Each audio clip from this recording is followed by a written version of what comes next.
This is a little different video here. This is my son's Remington 700 22-250. It's in the Varmit barrel contour, and it has the original stock.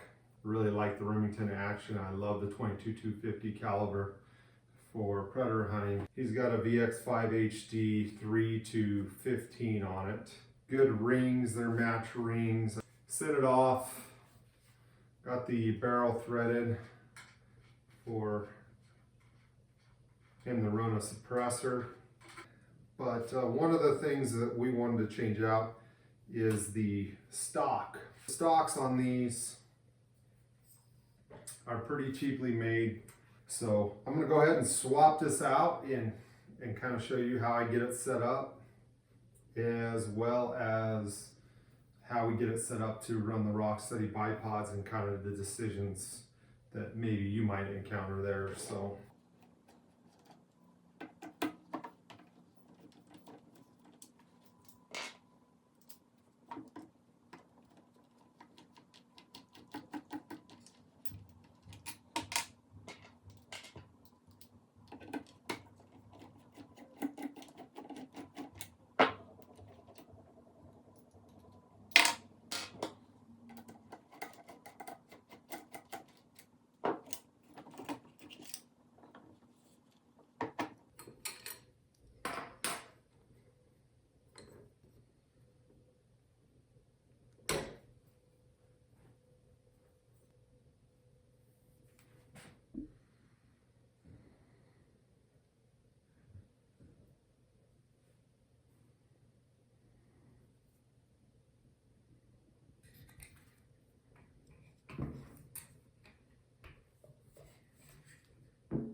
okay, so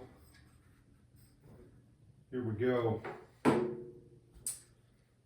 Man, world of difference here.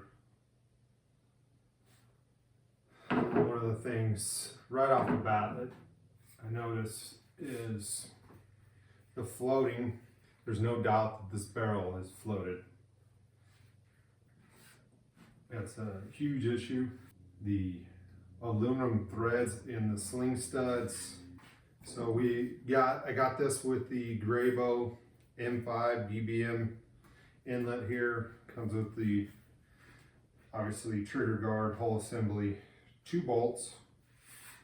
Loctited those, blue Loctite, torqued them down to 25 inch-pounds. With torque wrench, you can use a fat wrench, even though they're not as good as this one. This is, I wouldn't expect the lay person to have this one. This is something we use for rock steady as well. Now comes with putting Picatinny rail. We could run a quick pick on this, run it on the front sling stud here, and probably take this one out, run just the flush bolt here in that one. If I did that, I wouldn't run the quick pick back here, because it would put your sling stud there, or you'd have to flip it and the sling stud would be up here and run your sling through the bipod. Defeats the whole purpose of the bipod when you run your sling through the bipod. The bipod has quick detach We're talking about our Rocksteady bipods. We're gonna run our 4-inch Rocksteady Picatinny rail on this one. Obviously there's other rails out there on the market, but I like the 4-inch Rocksteady. One of the things that you'll notice between these is, and you'll get these variances between different aftermarket stock manufacturers or firearm manufacturers, is the space between the sling studs, if you got dual studs, which basically put your threads at different locations. So with the Rocksteady 4-inch, there's a huge cutout here to allow for a wide variety or variances in the distance between sling studs or the threads in there. So that's why we wanted the 4-inch, and we had a big cutout on our 4-inch rail. You can see it's a lot bigger cutout there. The one thing that we don't have on our rail is a flush cup. We might eventually come out with those. If you don't know what those are, you can Google it, YouTube it, and see. He's not going to run one on here. So we're going to go ahead and do this thing. So I'm going to take this front one off. Most of these come with plastic spacers. It's pretty much industry standard. Some of them don't come with spacers at all. I can already tell already that these sling studs, swivel studs, they're very short, so the threads are very shallow in this stock here. Again, there's variances within the industry. Some will be longer than others. With our 4-inch Picatinny rail, you get 2 of these spacers, aluminum spacers, in which already have 2 in here. And then you get 2 different lengths of these threaded bolts here. Some of my rifles, some of the rifles we run, we don't put a sling stud back in there because we're not running a sling. It's going in a pack or it's carried in my hand. A lot of these don't come with any hardware, but ours does. You got those 2 different lengths, so you can at least see where you're at as far as if you don't want to run a sling stud. You can, if one works, one doesn't work, you can go to the hardware store and get the other one. Or if they both work, then fine, run them both. Put the short one in here and actually try to freaking talk for a living. Put a dab of blue Loctite on here. Not too much. I decreased the weight on my torque wrench here to 10 inch-pounds. Aluminum threads don't handle a lot of torque, so I'm just not even snugging it up. I want it to be loose because then my rail can slide up and down and I can adjust it, but just get those threads started. And now you can find where your hole placement is. If you don't have good light like I don't have here and have crappy eyes like I seem to be getting, just run something in there that's obviously Allen key to find the hole. Now I know, again, this is not going to work. I can't even get a bite on threads. So if you run our rail, or if you run any rail for that matter, you might have to purchase longer lengths in swivel or sling studs. So I have 2 different lengths here. We're just going to try the next step up, see if that one works.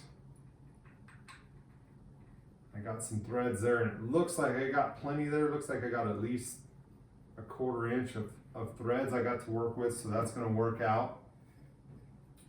Make sure that rail is as square as possible. You can run a level on there if you want. Work that down 10 inch-pounds. Okay, so I got both my spacers in here.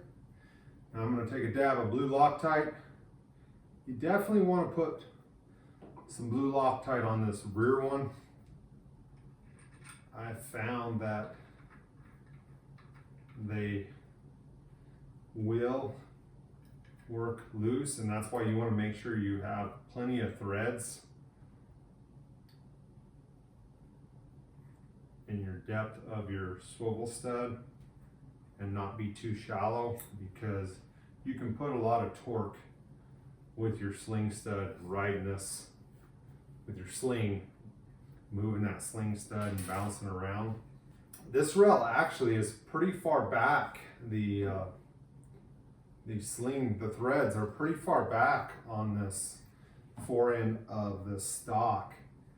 So it's going to be interesting with the sling where it actually rides and how much pivot he has. I'll probably go get a sling and stick it on here and see where we're at. When you add the suppressor on here, stick your bipod on here, especially with the suppressor on here, you're going to add a lot of weight on the end of this, and that's the one thing I would see. I would like to see those maybe moved up another ½ inch on this stock.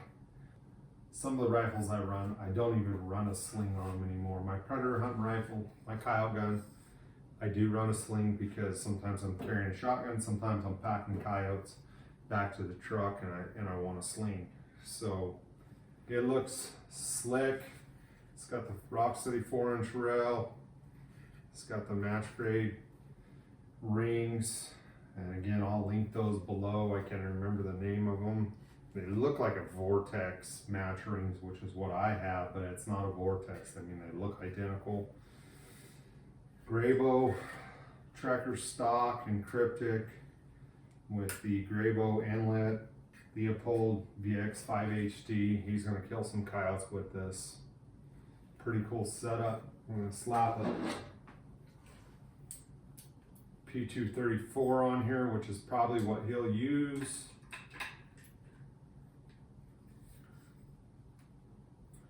See the lengths there. You can move it down if you want to shorten it up just a touch. There's the reverse stow. Got plenty of clearance in here. He's got the rubber covers on here. I'm gonna put a sling on this and see how it feels.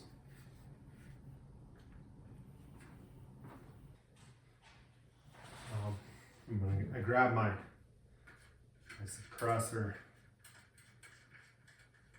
just to see. I want to get the weight down, see how it looks, how it feels. Pretty excited for him. Yes, I'm threaded.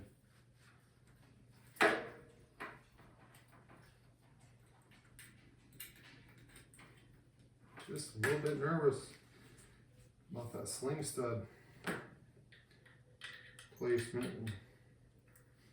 I'll go ahead and throw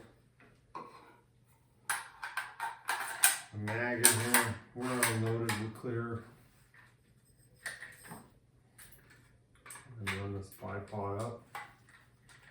See what kind of weight we're at.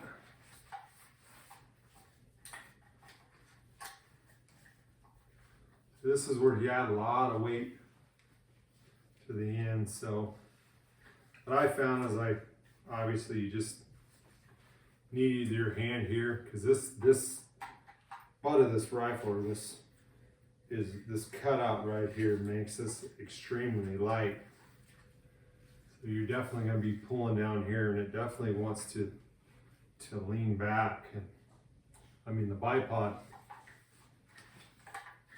most of the weight in our bipod's up here to run this back here. See how that feels. That's better. It's better. The bipod actually, it's got better balance. Yeah. Probably reverse stows. And we carried them like that a lot. is the way to go. It's not poking me in the back. Nothing poking. It's got a radius with the tubes. We'll see how she shoots now. There it is. It's gonna kill some coyotes. So one thing I can tell you about the quick pick that's nice is you can take up some of that angle, but I still will go with a fixed rail anytime I can. If I have the ability, I'll go with a fixed rail. Good deal. I'm pretty jealous right now of the stock, so excited for them.